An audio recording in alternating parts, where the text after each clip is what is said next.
Programme ہے جہاں رنگ اور میں ہوں اسد حسن، اور پروگرام کے اس حصے میں ہم نے اگرچہ تفصیل سے بات کرنی ہے بجٹ پہ، لیکن گزشتہ سے پیوستہ یعنی ہمارا جو پچھلا سیگمنٹ تھا جس میں ہمارے ریڈیو کے لسنرز ہمارے ساتھ موجود تھے، اس میں ہم بات کرتے چلے آ رہے تھے مشرق وسطیٰ امن عمل کے حوالے سے، اور یہ جاننا چاہ رہے تھے کہ وہاں پہ پیرس کے اندر آج جو اجلاس ہو رہا ہے جس میں عرب ممالک کے رہنما اور یورپی رہنما شرکت کر رہے ہیں، اور مشرق وسطیٰ پیس پروسیس کی دونوں فریق یعنی اسرائیلی اور فلسطینی ان کی طرف سے اس میں نمائندگی نہیں ہے، اس کے باوجود یہ اجلاس کیا رزلٹس لا سکتا ہے؟ امریکہ کے وزیر خارجہ جان کیری بھی یہاں پہ شریک ہیں، لیکن ان کی طرف سے یہ کہا گیا ہے کہ وہ اس میں بالکل خاموشی سے پارٹیسپیٹ کریں گے، جو غالباً اس جانب بھی اشارہ کرتا ہے کہ امریکہ نے جتنی اگریسو کیمپین چلائی ہے، جتنی شٹل ڈپلومیسی امریکہ نے کی ہے خاص طور پہ پچھلے چند مہینوں کے اندر، اس کے نتائج چونکہ برآمد نہیں ہوئے، تو یہ بھی ظاہر کرتا ہے کہ اس کے اوپر امریکہ کی تھوڑی سی مایوسی کا بھی اظہار ہوتا ہے کہ امریکہ ایک خاموش سامع کے طور پہ اس اجلاس میں شریک ہے۔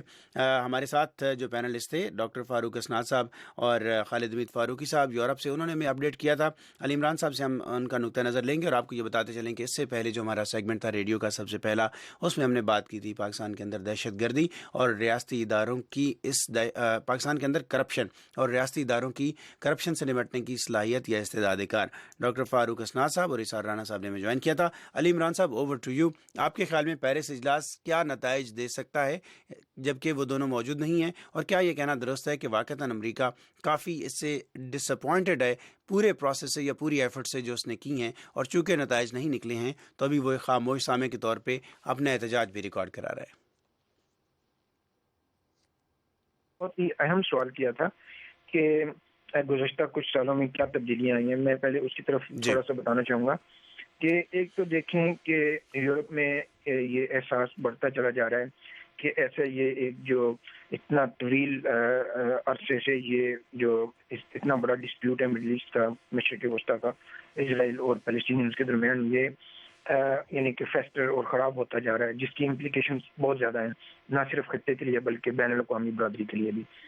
اور نمبر 2 میں یہ کہوں گا کہ ایک تو آج کل کیونکہ سوشل میڈیا اور پھر میڈیا ان جنرل بھی اتنی آؤٹ ریچ ہو چکی ہے کہ دنیا بھر میں خبر جو ہے وہ انسٹنٹلی ود ان سیکنڈز سفر کر کے پہنچ جاتی ہے۔ تو اب پوری دنیا میں بھی یہ دیکھا جا رہا ہے کہ جو خاص طور پہ غزہ میں ہوا پچھلے 2 سالوں میں، تو اس کے بعد انتہائی ایک تنقیدی یعنی کہ اس پہ تنقید کی جا رہی ہے اسرائیل پہ۔ تیسرا ہم آ جاتے ہیں یہاں پہ امریکہ میں، کیونکہ ہم امریکہ واشنگٹن میں تو اس حوالے سے بات کرتے ہیں۔ صدر اوباما کی انتظامیہ نے دونوں بار یہ کوشش کی کہ اس مسئلے کو پش کیا جائے اور اس کے ایک 2 اسٹیٹ سولوشن کی طرف اس کو پش کیا جائے، لیکن وہ کوششیں برابر نہیں ہو سکیں، کیونکہ ہم جانتے ہیں کہ ایک طرف تو صدر اوباما اور جو اسرائیل کے لیڈر ہیں نیتن یاہو، ان کے درمیان کیمسٹری نہیں بن سکی، اور دوسرا یہ کہ نیتن یاہو جو ہیں وہ بدستور اپنے جو سٹینڈ ہیں اس پہ اس کو اسٹک کیے ہوئے ہیں کہ بھی وہ پہلے انہوں نے ڈیمانڈ کی ہیں کہ پہلے یہ ہوگا، وہاں پہ یہ حالات چینج ہوں تو پھر ہم ٹاکس کریں گے یا اس کی طرف آئیں گے۔ اب آئیے، کیونکہ یہ امریکہ میں ایک انتہائی اہم الیکشن کا سال چل رہا ہے، اور یہاں پہ ہم نے پہلی بار دیکھا ہے، اور یہ انپریسیڈنٹڈ ہے، امریکی میڈیا نے یہ کہا ہے کہ یہاں پہ اسرائیلی پیلسٹینین جو ڈسپیوٹ ہے اس کو اس طریقے سے ڈسکس کیا گیا ہے جیسا کہ سینیٹر برنی سینڈرز جو کہ ڈیموکریٹک کینڈیڈیٹ ہیں، پرائمری میں ایک پرائمری ڈبیٹ میں انہوں نے کھل کر اسرائیل کو تنقید کا نشانہ بنایا، حالانکہ ہم جانتے ہیں کہ برنی سینڈرز کی اپنی بیک گراؤنڈ بھی جوئش ہے۔ تو انہوں نے کہا کہ یہ غلط بات ہے، اور وہاں پہ ان کو تنقید کی کہ وہاں پہ غزہ میں مارے گئے لوگ، فلسطینی مارے گئے۔ پھر اس کے بعد ایون جو ہلری کلنٹن ہیں جو کہ لیڈنگ ڈیموکریٹک کینڈیڈیٹ ہیں، ان کو بھی اس پہ کرنا پڑا۔ اور اب میں آپ کو ایک لیٹسٹ یہ بتاؤں کہ لاس اینجلس ٹائمز میں لوگوں نے کیا ریئیکٹ کیا، انہوں نے کہا ہے کہ ہلری کلنٹن کو اس موضوع پہ کھل کے بات کرنی چاہیے، اور سینڈرز بدستور اس موضوع پہ بات کر رہے ہیں۔ تو یہ ایک ایلیمنٹ ایسا آ گیا۔ تو یہ ایک میں سمجھتا ہوں کہ یورپ کو دیکھیں، پھر عوام تک جو انفارمیشن کی رسائی ہے اس کو دیکھیں، پھر امریکہ میں یہ پہلی بار جو پولیٹیکل ڈسکورس میں اس کو اوپنلی ڈسکس کیا جا رہا ہے، تو اس طرح ایک بین الاقوامی ماحول بنتا جا رہا ہے۔ جہاں تک سیکرٹری کیری کی جو اسٹیٹمنٹ آپ نے ذکر کیا، وہ میرا خیال ہے کہ اس لیے کہ شاید کوئی بہت زیادہ وہ ہائپ نہ بنے، کیونکہ وہ 2 بار پہلے کوششیں کی جا چکی ہیں اوباما انتظامیہ کی طرف سے، تو وہ کامیاب نہیں ہو سکی. تو اس طرف اشارہ ہے. اور اس میٹنگ کا اور الیکشن کے ایئر میں کوئی ہائپ بنا کے اس سے وہ ودرا نہیں کرنا چاہیں گے یا نہیں چاہیں گے کہ ان کو وہاں پہ کوئی سیٹ بیک ہو. علی عمران صاحب بہت شکریہ آپ کا, آپ نے ہمارے لیے وقت نکالا. باقی ہمارے پینلسٹ ڈاکٹر فاروق اسناد صاحب, خالد مید فاروقی صاحب, ان کے بھی ہم مشکور ہیں. چند سیکنڈ کی ایک بریک لیں گے, بریک کے بعد واپس آئیں گے اور بات کریں گے بجٹ 2016-2017 پہ. گلوبل ایشوز پر دو ٹوک بات. ملیہ صاحبہ, کیا اس کی وجہ اسلامو فوبیا ہے؟ کیا یورپ خوفزدہ ہے؟ دنیا بھر سے ماہرین کی رائے. جب ان کو مہاجرین کا سامنا کرنا پڑا تو انہوں نے کہا ہاں ہم مہاجرین کو لینے کو تیار ہیں, لیکن مسلمان مہاجرین کو لینے کو تیار نہیں ہیں. Cooperation with countries like Pakistan, which we're already partnering with in this fight against terrorism. کہ پاکستان کا پورا فوکس صرف یہ ہے کہ بھارت پاکستان کو جنگ مسلط نہ کر سکے. غیر جانبدار بحث. ریمنڈ ڈیوس کا واقعہ ہوا پاکستان کے اندر, کہاں تھی عدالتیں, کہاں تھی آزاد ہے کہ ہماری عدالتیں, کیا یہ عدالتوں کا فیصلہ تھا؟ پاکستان میں دیکھیں ایک تو کلچر ہے سائلنس کا, اور خاص طور پہ جہاں پہ سیکشول ابیوز یا کوئی بھی چیز اس موضوع سے جس کا تعلق. Independence Avenue, Washington D C سے محمد عاطف کے ساتھ.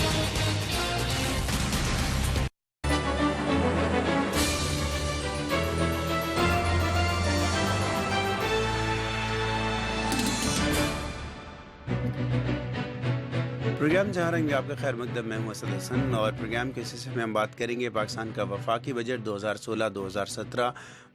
بڑا انتظار بھی ہوتا ہے لوگوں کو, لیکن اس کے ساتھ ساتھ لوگوں کی کچھ پریشانیاں بھی اس دن کے ساتھ جڑی ہوئی ہوتی ہیں, کیونکہ عمومی تاثر یہ ہے کہ بجٹ جو ہے وہ عمومی طور پہ مشکلات پیدا کر کے جاتا ہے عام آدمی کے لیے. پرائسز یا ٹیکسز میں چونکہ اضافہ ہوتا ہے تو اس کا اثر ان کے اوپر بھی ہوتا ہے, لیکن ملازمین اپنے طور پہ وہ اس بجٹ سے توقعات بھی رکھتے ہیں کہ ان کی تنخواہوں میں اضافہ ہوگا. بہت سارے ماہرین معاشیات یہ کہتے ہیں کہ ظاہر ہے صرف ملازمین کے لیے یا ان کو کمپنسیٹ کرنا وہ کافی نہیں ہوتا, کیونکہ اس کی جو تعداد ہے عام آدمی کی, ملک کی آبادی کے تناسب سے ملازمین کی تعداد اتنی زیادہ نہیں ہے جس سے یہ اندازہ ہو کہ وہ پوری ملک میں گورنمنٹ کی طرف سے کچھ فیسیلیٹیٹ کیا گیا ہے یا نہیں. خیر, 2016-2017 کا بجٹ وفاقی وزیر خزانہ اسحاق ڈار صاحب نے پارلیمنٹ میں پیش کیا ہے, اور اگر ہم اس کو دیکھیں 2-3 اگر اس کے زاویے بنائیں کہ زرعی شعبہ ہے اور اس کے علاوہ انڈسٹریل سیکٹر ہے, امپورٹ ایکسپورٹس, اس کے لیے کیا کچھ کیا گیا ہے. زرعی شعبے پہ بتایا یہ جا رہا ہے کہ زرعی شعبے میں کافی کمپنسیشن دی ہیں, اور بذات خود بقول وزیر خزانہ اسحاق ڈار صاحب کے, ان کا یہ کہنا تھا کہ آج کا دن تو شاید لگتا ہے کہ ٹوٹلی کاشتکاروں کے نام ہے. آپ کو معلوم ہے کہ ان دنوں میں کسان پنجاب میں اسمبلی کے باہر احتجاج کرتے ہوئے بھی آپ کو نظر آتے ہیں. زرعی ٹیوب ویل کے نرخوں میں کمی کی گئی ہے, اس کے ساتھ ساتھ جو ایگریکلچر سیکٹر میں استعمال ہونے والی بجلی ہے اس کا ریٹ کم کیا گیا ہے, اور پھر سستے قرضے فارمرز کو دینے کا اعلان کیا گیا ہے. کھاد کی قیمتیں وہ کم کی گئی ہیں. اس کے ساتھ ساتھ مزدور, عام آدمی کی لیبر کی جب بات ہو, مزدور کی تنخواہ کم از کم 14,000 کرنے کا اعلان کیا گیا ہے. پینشن میں 10% اضافے کا اعلان کیا گیا ہے, ملازمین کی تنخواہوں میں 10% اضافے کا اعلان کیا گیا ہے. انرجی سیکٹر میں 287 ارب روپے کو بڑھا کر 380 ارب روپے کر دیا گیا ہے, اور اس کے علاوہ بھی بہت ساری چیزیں ہیں, لیکن میں چاہوں گا کہ وہ ہمارے ساتھی محمد اشتیاق اسلام آباد سے وہ ہمارے ساتھ ہیں, وہ ہمیں بتائیں, اور پھر ہم اپنے پینلسٹ کے پاس جائیں اور اپنے انالسٹ سے ان کی کوئک اوپینین لیں کہ یہ بجٹ کیسا ہے, کتنا بیلنس ہے. جس طرح کے چیلنجز ہیں پاکستان کے اندر, حکومت کو بھی جس طرح کے چیلنجز درپیش ہیں, اس میں کیا ایسے بجٹ یا ایسے بہتر بجٹ کی توقع رکھی جا سکتی ہے. اشتیاق, بہت شکریہ آپ کا. آپ کے پاس یقیناً کچھ پوائنٹس ہوں گے جو آپ ہمارے ساتھ شیئر کر سکتے ہیں. کچھ پوائنٹس میں نے بنائے تھے, لیکن اوور ٹو یو. آپ ہمارے لسنرز کو بتائیے کہ اس بجٹ میں خاص طور پہ کیا چیزیں اناؤنس کی گئی ہیں جو عام آدمی کی دلچسپی کی ہیں.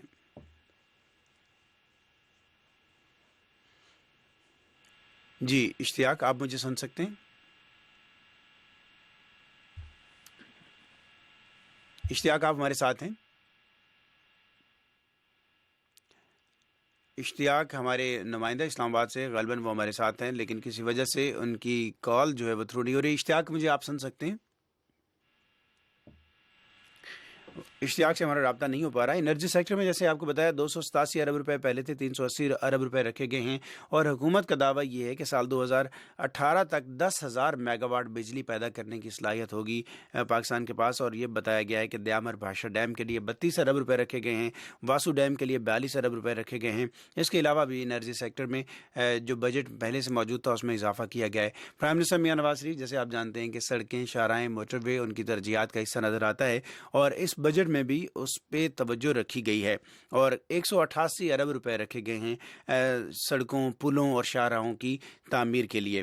اس کے علاوہ یہ بتایا جا رہا ہے کہ جو پرائیویٹ سیکٹر ہے, خاص طور پہ جو جاب پروڈیوس کرتا ہے, انڈسٹریلسٹ ہیں, ان سے یہ کہا گیا ہے کہ کوئی بھی ایسا بزنس جس میں 50 سے زیادہ ملازمین ملازمت کر رہی ہیں, وہاں پہ اس کا جو ٹیکس کریڈٹ ہے جو 1% تھا پہلے, اس کو بڑھا کے 2% کر دیا گیا ہے. محصولات کا تخمینہ 4,915.5 ارب روپے لگایا گیا ہے. ٹیکس وصولیوں کا بھی بڑا ہدف رکھا گیا ہے 2,136 ارب روپے. اس میں کس حد تک حکومت یا پوری مشینری کامیاب ہوتی ہے یا نہیں, یہ آنے والا وقت بتائے گا. اشتیاق نے ہمیں جوائن کیا ہے اسلام آباد سے, ہمارے ساتھی محمد اشتیاق, بہت شکریہ آپ کا. اشتیاق, مزید کچھ ہمیں اس کے سیلینٹ فیچرز دیجیے گا بجٹ کے جو آج پاکستان کے پارلیمنٹ میں پیش کیا گیا ہے. جی, اس بجٹ سے پہلے ہی یہ خیر توقع کی جا رہی تھی کہ شاید زرعی شعبے پہ توجہ دی جائے گی. اس کی وجہ یہ ہے کہ پاکستان میں پورا یہ جو پچھلا سال گزرا ہے, زرعی شعبے سے وابستہ جو افراد ہیں, کسان جو ہیں, ان کی طرف سے خاصے احتجاج بھی کیے جاتے رہے, اور اب بھی ان کا لاہور میں احتجاج جاری ہے. تو اسی تناظر میں توقع کی جا رہی تھی, اور ان کی جو تقریر کا ایک بیشتر حصہ تھا اس میں انہوں نے زرعی شعبے کے حوالے سے مراعات دینے کے بارے میں اعلانات کیے, اور یہی انہوں نے اپنی تقریر میں بھی کہا کہ یہ زرعی شعبے پہ توجہ ہے. اس کے علاوہ جو دفاع کے حوالے سے پاکستان کے بجٹ میں کوئی 11% اضافہ کیا گیا ہے. پاکستان میں جو ترقیاتی بجٹ رکھا گیا ہے اس میں جو ترجیحات جو واضح کی گئی ہیں اس میں پاکستان چین اقتصادی راہداری کا منصوبے کے علاوہ بڑے ڈیموں کے لیے اور ملک میں جو بڑی شاہراہیں ہیں, خاص طور پر ان کا کہنا تھا کہ لاہور سے کراچی تک کی جو بڑی شاہراہ ہے ان کے لیے ترقیاتی بجٹ جو ہے وہ ان منصوبوں کو ترجیح دی جائے گی. تو یہ وہ کچھ چیزیں تھیں. آپ نے شروع میں تنخواہوں کے حوالے سے کہہ رہے تھے, تنخواہ کے بارے میں خاصے پر امید تھے سرکاری جو ملازمتوں سے وابستہ لوگ ہیں, لیکن اس دفعہ بھی تنخواہ کوئی ان کے مطابق شروع میں یہ معلومات کی 20 سے 25% تک بڑھائی ہے, لیکن 10% بڑھائی گئی ہے. اس کی ایک وجہ یہ بھی ہے کہ جو پچھلی دور حکومت تھا اس میں خاص طور پر جو سرکاری ملازمین ہیں ان کی تنخواہیں کافی بڑھائی گئی تھی. تو توقع کافی تھی. اب بجٹ کے فوراً بعد ہم نے جن لوگوں سے بات کی تو ظاہر وہ اتنے زیادہ خوش نہیں تھے کیونکہ ان کی شاید توقع زیادہ تھی تنخواہوں کے حوالے سے. صحیح. اچھا اشتیاق, یہ بتائیے گا کہ فوری طور پہ ریئیکشن کیا آیا ہے. میں جاننا چاہوں گا کہ اپوزیشن کی جانب سے کیا رد عمل آیا ہے. عموماً یہ ہوتا ہے, ظاہر خورشید شاہ صاحب اسکیجول تھے کہ انہوں نے تقریر بھی کرنی تھی اس بجٹ کے بارے میں, یا باقی اپوزیشن لیڈرز اس بارے میں کیا کہہ رہے ہیں؟ ویسے تو جتنے بھی قیادت ہے اپوزیشن ان کا یہی کہنا تھا کہ یہ کسی صورت بھی عوام دوست بجٹ نہیں ہے, اور اگر ایک غریب آدمی کی کم از کم ماہانہ آمدن اگر 14,000 بھی مقرر کی گئی ہے تو اس میں کسی کا گزارا نہیں ہو سکتا. لیکن عمران خان کی طرف سے بھی کوئی بیان سامنے نہیں آیا کیونکہ وہ وہاں نہیں آ سکے آج کی بجٹ کی تقریر میں. خورشید شاہ جن کے بارے میں توقع کی جا رہی تھی کہ وہ قومی اسمبلی یا پھر عموماً جو ہوتا ہے اس کے بعد باہر آ کے ساتھیوں سے بات کرتے ہیں, ان کی طرف سے قومی اسمبلی کے باہر آ کر اس بارے میں بات نہیں کی گئی. MPN کی طرف سے اس پر خاصے انہوں نے اس بجٹ پر اپنے تحفظات کا اظہار کیا, اور انہوں نے ایک شیڈو بجٹ تیار کیا ہوا تھا, اور ان کا کہنا تھا کہ ان کی وہ تجاویز جو کہ وہ آئندہ جو بجٹ کی بحث ہوگی اس دوران وہ تمام کی تمام تجاویز رکھیں گے ایوان کے سامنے تاکہ ان کو شامل کر کے ان کے بقول عوام کو شاید اس بارے میں زیادہ سہولت فراہم کی جا سکتی ہے. جی بہت شکریہ محمد اشتیاق, آپ نے میں اسلام آباد سے اپڈیٹ کیا, ہمارے ساتھ موجود رہے, آپ کا بہت شکریہ. سامعین, ہم نے انالیسس کے لیے ڈاکٹر ظفر معین ناصر صاحب کو جو کہ ڈائریکٹر جنرل ڈین ہیں